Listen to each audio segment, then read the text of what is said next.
శ్రీపాదరాజం శరణం ప్రపద్యే. శ్రీపాద సుధాశ్రవంతి ఛానల్కి మీకందరికీ స్వాగతం. శ్రీపాద సుధాశ్రవంతి ఛానల్ని ఆదరిస్తున్న మీకందరికీ నా కృతజ్ఞతలు. శ్రీ గురు చరిత్ర అధ్యాయం 28. వివేకం వలన వైరాగ్యము, తీవ్ర ముముక్షత్వం అంటే ముక్తిని పొందాలనే తీవ్రమైన కాంక్ష కలిగి పూర్వ పాపాల నుండి ప్రాయశ్చిత్తం ద్వారా విముక్తి పొందాలన్న పశ్చాత్తాపం కలుగుతుంది.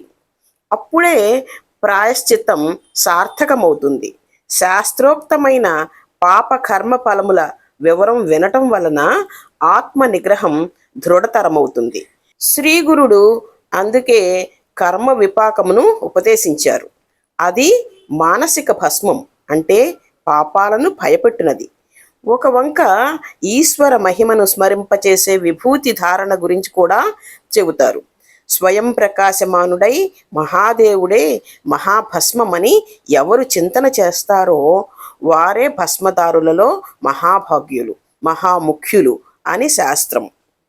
ఆ పరమేశ్వరుడే భస్మజ్యోతి అని భస్మజాబాలి శృతి.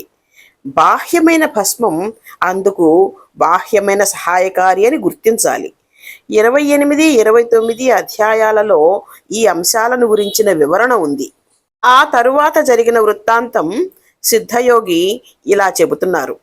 శ్రీగురుడు ఆ చండాలునితో, నాయనా, ఏ పాపాల వలన ఎలాంటి అధోగతి కలుగుతుందో చెబుతాను విను. ఆచారం పాటించని బ్రాహ్మణుడు హీనజాతిలో జన్మిస్తాడు. తల్లిదండ్రులను, గురువులను, కుల స్త్రీలను, కుల దేవతలను, సత్యమును అహింసను విడిచిన వారు, కన్యాశుల్కం తీసుకునేవారు, అనాచారులతో సాంగత్యం చేసేవారు, తల్లిదండ్రులను, బిడ్డలను, ఆవులను, దూడలను విడదీసేవారు, భగవంతునికి అర్పించకుండా ఆహారం తీసుకునేవారు, అతిథులను సేవించని వారు, సద్బ్రాహ్మణులను దూషించి అయోగ్యులను గౌరవించేవారు, ఇతరుల భూమిని అపహరించేవారు, తమ గురువులను యజమానులను ద్వేషించేవారు, నమ్మక ద్రోహం చేసేవారు, గంగాది తీర్థాలను నిందించేవారు, శ్రాద్ధాది కర్మలను చెయ్యనివారు, శాస్త్రం తెలియకుండానే వైద్యం చేసేవారు, శుద్ధమైన వేదమార్గం విడచి మంత్ర ప్రయోగాలు చేసేవారు, గురువంటే మానవుడేనని చెప్పి వారిలో తప్పులు ఎంచేవారు, గురు నింద విని సంతోషపడేవారు, శివకేశవులు వేరే అనే భేదబుద్ధితో దేవతలను నిందించేవారు, స్వధర్మం విడచి పరధర్మం చేపట్టేవారు, అర్హత లేని వారి నుండి మంత్రోపదేశం పొందినవారు. ఇటువంటి వారికి చండాల జన్మ వస్తుంది. గురువును, కుటుంబాన్ని విడిచిన వారికి ఘోరమైన వ్యాధులు వస్తాయి. ఇతరుల రహస్యాలను, పాపాలను బయటపెట్టి చాటిన వారికి జన్మాంతరాలలో గుండె జబ్బు వస్తుంది. గర్భస్రావం చేయించుకున్న స్త్రీ మరుజన్మలో గొడ్రాలవుతుంది. లేకుంటే ఆమెకు పుట్టిన బిడ్డలందరూ చనిపోతూ ఉంటారు. ధర్మశాస్త్రము, పురాణము వినని వారికి గుడ్డితనము, చెవుడు వస్తాయి. పతితులతో స్నేహం చేసే స్త్రీ గాడిదగాను, బ్రహ్మహత్య వలన క్షయరోగము, ధర్మ విరుద్ధమైన రతి వలన కుష్ఠురోగము, నమ్మక ద్రోహం వలన అన్నద్వేషము, అజీర్ణము కలుగుతాయి. ఇతరుల సేవకుల మనస్సులను విరచి వారి చేత తమ సేవ చేయించుకునే వారికి చెరసాల ప్రాప్తిస్తుంది. పుణ్యకర్మలను నిరసించేవారు, వారి మాటలు నమ్మేవారు, ప్రజాహితకరములైన చెరువులు, బావులు, తోటలు, మార్గాలు, యజ్ఞాలను ధ్వంసం చేసేవారు, ఏకాదశి మొదలైన వ్రతాలలో పగలు భుజించేవారు, దానమిచ్చిన దానిని తిరిగి స్వీకరించేవారు, ఇచ్చిన మాట తప్పేవారు, పరధర్మమును అనుష్ఠించేవారు, తమ పుణ్యాలు ఇతరుల పాపాలు ఏకరువు పెట్టేవారు, డాంబికుడు, దుస్సంగుడు, యంత్ర మంత్రాలతో ఇతరులను చంపేవారు, కర్మభ్రష్టులు, ఇతరులకు బాధ కలిగించేవారు, మరణించాక యమలోకంలో సూక్ష్మ శరీరంతో శిక్షలను అనుభవించి తరువాత చండాలుడిగా జన్మిస్తారు అని చెప్పారు.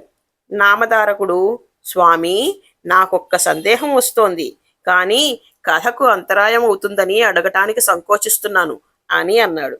సిద్ధుడు, నీవు అడగటం వలన కలిగే అంతరాయం కంటే మనసులో సందేహం వలన నీ శ్రద్ధ చలించే ప్రమాదమే ఎక్కువ. కనుక సందేహ నివృత్తి చేసుకోవటమే మంచిది అని అన్నారు. అప్పుడు నామధారకుడు, స్వామి, మరణం తరువాత పూర్వజన్మ ఫలాన్ని యమలోకంలో ఒకసారి అనుభవించాక మరు జన్మలో చండాలునిగా జన్మించి మరొకసారి అనుభవించటం సమంజసమేనా అని అడిగాడు. అందుకు సిద్ధుడు ఇలా వివరించారు. భౌతిక దేహం ఒక పరిమితిలోని కష్టసుఖాలను మాత్రమే అనుభవించగలదు. అందుకే దానిని మరణావధి శరీరము లేక పతనావధి శరీరము అంటారు. దీనితో అనుభవించ వీలులేని అపారమైన కర్మఫలాన్ని పరలోకంలో సూక్ష్మమైన యాతనా శరీరంతో జీవుడు అనుభవిస్తాడు. భౌతిక శరీరంతో అనుభవించవలసిన వాటిని తిరిగి మరలా జన్మించి అనుభవిస్తాడు అని చెప్పారు. నామధారకుడు, ఏ పాపాల వలన ఏ జన్మలొస్తాయో చెప్పండి అని అనగానే సిద్ధుడు ఇలా చెప్పారు. ఏమి చేస్తే చండాల జన్మ కలుగుతుందో కొంత చెప్పాను. అంతేకాక క్రోధము, స్త్రీల పట్ల కామాసక్తి, ఎద్దునెక్కటము, అల్లము ఆకులు మొదలైన రసవస్తువులను వేదాలను అమ్మటము, భగవదర్పితం కాని ఆవు పాలను తాగటము, నిషిద్ధాన్నము, దుర్మార్గుల నుండి దానము స్వీకరించటము, ఇతరుల జీవనాధారాన్ని అపహరించటము, సంధ్యాకాలములో నిద్రించటము, బ్రాహ్మణుడికైనా మరుజన్మలో చండాల జన్మనే కలిగిస్తాయి. యమలోకంలో అనుభవించే శిక్షలు 8,40,00,000. వీటిలో ప్రధానమైనవి 21. పాపి మరణించగానే యమభటులు వాడి ప్రాణాలను యాతనా శరీరంలో బంధించి అడుగు పెట్టడానికి వీలులేని భయంకరమైన మార్గంలో తీసుకుని వెళతారు.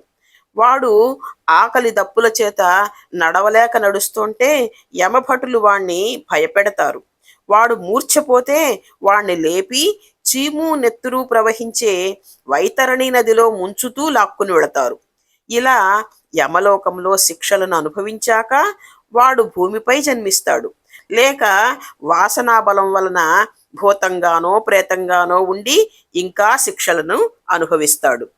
గురుద్రోహి, బ్రాహ్మణులను పరాభవించిన వాడు బ్రహ్మరాక్షసుడవుతాడు. హీనులను సేవిస్తే గాడిదగాను, అతిథిని విడిచి భుజిస్తే కోడిగాను, ధనమును అపహరిస్తే ఒంటెగాను, ఫలపత్రాదులు దొంగలిస్తే కోతిగాను, తేనె దొంగలిస్తే పక్షిగాను, మాంసం అపహరిస్తే గ్రద్దగాను, అన్నం అపహరిస్తే మిడతగాను, జలం అపహరిస్తే చాతక పక్షిగాను, ధాన్యం అపహరిస్తే మిడతగాను, విషం అపహరిస్తే తేలుగాను జన్మిస్తారు. బంగారమును అపహరించిన వాడు క్రిమి కీటకాదులుగానో పక్షిగానో పుడతాడు. గడ్డి దొంగలించిన వాడు పశువుగాను, మంత్రరహితంగా భుజిస్తే కాకిగాను, మిత్రద్రోహి గ్రద్దగాను జన్మిస్తారు. బ్రహ్మహంతకుడు క్షయరోగిగాను, గ్రంథచోరుడు గ్రుడ్డివాడుగాను, గణార్థచోరుడు గండరోగిగాను, ఇతరుల ద్రవ్యాన్ని అపహరించినవాడు సంతానహీనుడుగాను, వస్త్రాలను అపహరించినవాడు చర్మరోగిగాను అవుతారు. అసత్యమాడేవాడు, ఆహారం దొంగలించేవాడు గుల్మరోగులవుతారు. నూనె అపహరిస్తే సుఖరోగము, విశ్వాసఘాతకునికి వాంతులు, దైవధనం అపహరించిన వాడికి పాండురోగము వస్తాయి. రోగాలన్నీ కూడా పాప ఫలితాలే. పరస్త్రీ గమనం వలన 100 జన్మలు కుక్కగా పుడతాడు. బంధు భార్యాగమనం వలన గాడిద పాము జన్మలు, పరస్త్రీ ఆలింగనం వలన గుండెపోటు కలుగుతాయి అని చెప్పారు. నామధారకుడు శ్రద్ధగా విని, స్వామి, ఇంతవరకు తెలిసో తెలియకో పాపం చేసి ఉంటే దాన్ని పోగొట్టుకునే ఉపాయమే లేదా అని అడిగాడు. అందుకు సిద్ధుడు, త్రివిక్రమ భారతికి కూడా ఈ సందేహమే కలిగింది. ఆయన అడిగితే శ్రీగురుడు ఇలా చెప్పారు. నాయనా, నిజమైన పశ్చాత్తాపమే అందుకు మొదటి మెట్టు. అటు తరువాత వెనుక తాను చేసిన ఆ పనికి ప్రాయశ్చితంగా చేసుకొని తప్పును సభలో ఒప్పుకొని సభ విధించిన శిక్షను అనుభవించాలి. తగిన కృచ్ఛాది వ్రతాలు ఆచరిస్తే పాపం నశిస్తుంది. అలా చేయటానికి తగిన శక్తి లేకపోతే గోదానం వలన కానీ, గోవు యొక్క వెలను దానం చేయటం వలన కానీ పాపం పోతుంది. 10 స్నానాలు, 200 ప్రాణాయామాలు, సువర్ణ దానాలు వలన కూడా కొంత పాపం నశిస్తుంది. సద్గురు సేవ వలన మాత్రం మహాపాపాలు కూడా మటుమాయమవుతాయి. అంతటి సాధనం వేరొకటి లేనే లేదు. ప్రజాపత్య కృత్యం అంటే మొదటి 3 పగళ్ళు, తర్వాత 3 రాత్రులందు మాత్రమే భుజించాలి. తరువాత 3 రోజులు ఆయాచితంగా వచ్చినదే భగవత్ ప్రసాదంగా తింటూ ఉపవసించాలి. మరి 3 రోజులు పూర్తి ఉపవాసం చెయ్యాలి. 10,000 గాయత్రీ జపము, అందులో 10వ వంతు గాయత్రి హోమము చేసి 12 మంది బ్రాహ్మణులకు భోజనం పెట్టి గోదానం కానీ లేక గురిగింజ ఎత్తు బంగారం కానీ దానమివ్వాలి. శుక్లపాడ్యమి నాడు ఒక్క ముద్దతో మొదలుపెట్టి పూర్ణిమ వరకు రోజుకొక ముద్ద పెంచుకుంటూ రావాలి. పౌర్ణమి నాడు 15 ముద్దలు భుజించాక మరలా రోజుకొక ముద్ద తగ్గించుకుంటూ వచ్చి అమావాస్య నాడు ఉపవసించాలి. ఇలా చంద్రకళలను అనుసరించి భుజించటం చాంద్రాయణ వ్రతం అంటారు. అసలు పగలు 12 ముద్దలు, రాత్రి 15 ముద్దలు తీసుకోవటమే ఆరోగ్యానికి కూడా మంచిది. స్వల్ప భోజనము లేక పాలు మాత్రము 1 మాసం సేవిస్తే పాపశుద్ధి కలుగుతుంది. మారేడు దళాలు, రావి మండలు, పద్మాలు మొదలైనవి నీటిలో వేసి స్నానం చేస్తే కొంత పాపం నశిస్తుంది. గంగా స్నానము, రామేశ్వరంలో సముద్ర స్నానము, పుణ్యక్షేత్రంలో అనుష్ఠానము వలన కూడా పాపాలు నశిస్తాయి. 1,00,000 గాయత్రి జపం వలన మద్యపాన దోషము, 1,00,000 గాయత్రి వలన బ్రహ్మహత్యా పాపము, 7 లక్షల జపం వలన స్వర్ణం అంటే బంగారం దొంగలించిన పాపము పోతాయి. సర్వపాప శాంతి కోసం దర్భసహిత తీర్థాన్ని, పంచగవ్యాన్ని అంటే ఆవు యొక్క పంచితము, ఆవు పాలు, ఆవు పెరుగు, ఆవు వెన్న, ఆవు నెయ్యి కలిపినది స్వీకరించాలి. భార్యాభర్తలిద్దరూ పాపం చేస్తే ఇద్దరూ ప్రాయశ్చిత్తం చేసుకోవాలి. స్వయంగా పాపం చేయకపోయినా పాపుల సహవాసం చేసినా కూడా ప్రాయశ్చిత్తం చేసుకోవాలి. నామధారక, నిండు కళ్ళు ముంతను ఎంతకాలం గంగా నదిలో పెట్టినా ముంతలోని కళ్ళు బయటికి, నీళ్లు ముంతలోకి ఒక్క చుక్కైనా ఎక్కవు. అలాగే భగవంతునిపై భక్తి లేకుండా ఎన్ని ప్రాయశ్చిత్తాలు చేసుకున్నా పాప విముక్తి కలుగదు. తరువాత శ్రీగురుడు ఆ చండాలునితో, నీవు తల్లిదండ్రులను విడిచిపెట్టడం వలన, గురువులను దూషించి వారిని విడిచి వేరే ఉన్నందువలన నీకు ఈ చండాల జన్మ లభించింది. 1 రోజులు సంగమంలో స్నానం చేస్తే క్రమంగా శుద్ధుడవై వచ్చే జన్మలో సద్బ్రాహ్మణుడుగా జన్మిస్తావు అని చెప్పారు. అప్పుడు ఆ చండాలుడు, స్వామి, మీ కటాక్షమనే గంగా ప్రవాహం వలన నేను పాప విముక్తుడనయ్యాను. మానస సరోవరంలో మునిగిన కాకి హంసగా మారినట్లుగా, పరశువేదిని తాకిన ఇనుము బంగారమైనట్లుగా మీ దర్శనం వలన నేను పవిత్రుడనయ్యాను. నాకు ఇవన్నీ ఎందుకు? నాకు జ్ఞానం కలిగేలాగా మీరు అభిమంత్రించి నన్ను విప్రులలో చేర్చండి అని వేడుకున్నాడు. శ్రీగురుడు, పూర్వ పాపకర్మ ఫలితంగా ఇలాంటి రక్తమాంసాలు పంచుకొని పుట్టి పెరిగిన నీకు అదెలా సాధ్యమవుతుంది? పూర్వం విశ్వామిత్రుడు బ్రహ్మర్షిని అనిపించుకోవాలని కొన్ని వందల సంవత్సరాలు మహా తపస్సు చేసి తనకది ప్రసాదించమని దేవతలను కోరాడు. ఆ పని వశిష్ఠ మహర్షి వలన కావలసిందే కాని తమ వలన కాదని దేవతలు చెప్పారు. అప్పుడతడు వశిష్ఠ మహర్షిని ఆశ్రయించగా ఆయన అది సాధ్యపడదని చెప్పారు. అందుకు విశ్వామిత్రుడు కోపించి వశిష్ఠుని 100 కుమారులను చంపాడు. వశిష్ఠుడు అతనిని శిక్షించలేదు కానీ అతను బ్రహ్మర్షి అని మాత్రం అంగీకరించలేదు. విశ్వామిత్రుడు కోపంతో ఒక పెద్ద బండనెత్తి వశిష్ఠ మహర్షి పైన వెయ్యాలనుకున్నాడు.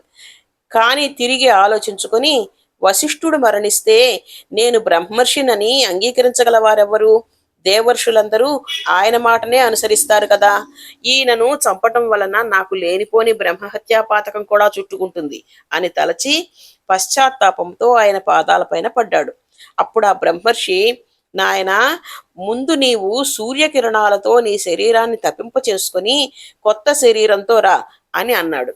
విశ్వామిత్రుడు అంగీకరించి సూర్యకిరణాల వలన తన దేహం మాడిపోయి కొత్త దేహం వచ్చే వరకు తపస్సు చేసి తిరిగి వచ్చాడు. అప్పుడు అతడు బ్రహ్మర్షి అయ్యాడని వశిష్ఠుడు అంగీకరించాడు. అలాంటిదేమీ లేకుండానే నిన్ను బ్రాహ్మణుడిగా నిర్ణయించడం ఎలా సాధ్యమవుతుంది? పూర్వం నువ్వు చేసిన పాపానికి పశ్చాత్తాపం చెంది నేను చెప్పినట్లుగా చేస్తే ముందు జన్మలో నీవు సద్బ్రాహ్మణుడు అవుతావు, వెళ్ళు అని అన్నారు. కానీ పేదవాడికి పెన్నిధి దొరికినా, మృత్యుముఖంలో ఉన్నవాడికి అమృతం దొరికినా ఆకలి కొన్న పశువుకు గడ్డి దొరికిన దానిని విడవలేనట్లుగానే పూర్వజన్మ స్మృతి పొందిన ఆ చండాలుడు స్వామి మాటలకు అంగీకరించక మాలపల్లెకు వెళ్లకుండా అక్కడే కూర్చున్నాడు. కొంతసేపటికి అతని భార్య పిల్లలు వచ్చి అతనిని ఇంటికి రమ్మని పిలిచారు. అతడు, నేనిప్పుడు సద్బ్రాహ్మణుడను, నన్ను తాకవద్దు, దూరంగా ఉండండి అని అన్నాడు. ఆమె ఆశ్చర్యపోయి, ఏమయ్యా, నీకేమన్నా పిచ్చి పట్టిందా అనగానే అతడు ఆమెను కొట్టబోయాడు. ఆమె భయపడి ఏడుస్తూ శ్రీగురునికి నమస్కరించి, బాబు, ఇతడు నాపై ఎప్పుడూ ఎంతో ప్రీతిగా ఉండేవాడు. ఇతడికి మతి చెలించింది. నన్నిప్పుడు ఎక్కడికి వెళ్ళమంటాడో చెప్పమానండి. నేనింక ఈ బిడ్డలను తీసుకుని ఎక్కడికి వెళ్ళాలి, ఎలా పోషించాలి? స్వామి, మీరే ఈయనకు బుద్ధి మార్చాలి, లేకుంటే నేనిక్కడే ఉరి వేసుకుంటాను అని గోల పెట్టింది. శ్రీగురుడు నవ్వుతూ అతని కేసు చూస్తూ, నాయనా, ఇకనైనా నా మాట విని ఇంటికెళ్ళు. భార్యా బిడ్డలను ఏడిపిస్తే నీకింక సద్గతి కలుగుతుందా? సాంసారిక సుఖం అనుభవిస్తూనే నువ్వు జన్మ పరంపర నుండి బయటపడగలవు. లేకుంటే ముందే పెళ్లి చేసుకోకుండా ఉండవలసింది. సూర్యచంద్రుల సాక్షిగా పెళ్లి చేసుకున్న దానిని విడిచిపెడితే నీకు మహాపాపం వస్తుంది అని అన్నారు. అతడు చేతులు కట్టుకొని, స్వామి, నేను సద్బ్రాహ్మణుడనన్న జ్ఞానం కలిగిన తరువాత అలా చేయటం నాకెలా సాధ్యమవుతుంది అని అన్నాడు. శ్రీగురుడు నవ్వుకొని, ఇతని ఒంటి మీదున్న విభూతి తొలగిస్తేనే గాని ప్రయోజనం లేదు అని తలచారు. ఆయన ఒక శిష్యుణ్ణి పిలిచి ఒక శ్రీమంతుడు పిసినారి అయిన బ్రాహ్మణుని తీసుకుని రమ్మని పంపారు. అతడు గ్రామానికి వెళ్ళి ధనాశతో వాణిజ్యం చేసుకుంటున్న ఒక పిసినారి బ్రాహ్మణుడిని తీసుకుని వచ్చారు. అతడితో స్వామి, నాయనా, నీవితనికి స్నానం చేయించు, అప్పుడు అతనికి తిరిగి తన కుటుంబంపై మమకారం మేల్కొంటుంది అని ఆదేశించారు. వెంటనే ఆ వ్యక్తి కుండతో నీళ్లు తెచ్చి పూర్వజన్మ స్మృతి పొందిన ఆ చండాలుని తలపై కుమ్మరించాడు. అతని వంటిపై ఉన్న విభూతి కొట్టుకొని పోయిన తర్వాత వెంటనే అతడు ముందు జరిగినదంతా మర్చిపోయి భార్యాబిడ్డలతో, ఇంతకు ముందు కొద్దిసేపు నాకు మతిపోయినట్లయింది. ఇంతకు మీరంతా ఇక్కడికి ఎందుకు వచ్చారు? నేను ఒంటరిగా ఉన్నానన్న భయం మీకెందుకు? ఇది పగలే కదా అన్నాడు. వాళ్ళు జరిగినదంతా చెప్పారు. అతడు వారితో పాటు ఇంటికి వెళ్ళిపోయాడు. ఈ సన్నివేశమంతా చూసిన వారు ఆశ్చర్యపోయారు. ఇదంతా చూసి విస్తుపోయిన త్రివిక్రమ భారతి, స్వామి, మీరతనికి ప్రసాదించిన జ్ఞానమంతా క్షణంలో ఎలా పోయింది అని అడిగాడు. శ్రీగురుడు నవ్వి, అతడికి ఆ భస్మం వలన జ్ఞానం కలిగింది. అది కడిగివేయగానే తొలగిపోయింది. భస్మ మహిమ అలాంటిది కాబట్టే శివుడు దాన్ని ధరిస్తాడు. దానికి తోడు ఆ భస్మానికి మహాత్ముల స్పర్శ కూడా ఉంటే మరింత ప్రభావితమై బ్రహ్మజ్ఞానాన్ని కూడా ప్రసాదించగలదు అని అన్నారు. అప్పుడు త్రివిక్రమ భారతి భస్మ మహిమ గురించి వివరించవలసిందిగా శ్రీగురుణ్ణి ప్రార్థించాడు. శ్రీదత్త గురవే నమః. 28వ అధ్యాయం పూర్తి అయింది. అందరికీ నమస్కారం అండి. నేను చెబుతున్న విషయాలు మీకు బాగున్నాయని అనిపిస్తే సబ్స్క్రైబ్ చేయండి. సబ్స్క్రైబ్ చేయటంతో పాటు గంట సింబల్ ఆల్ కూడా క్లిక్ చేయండి.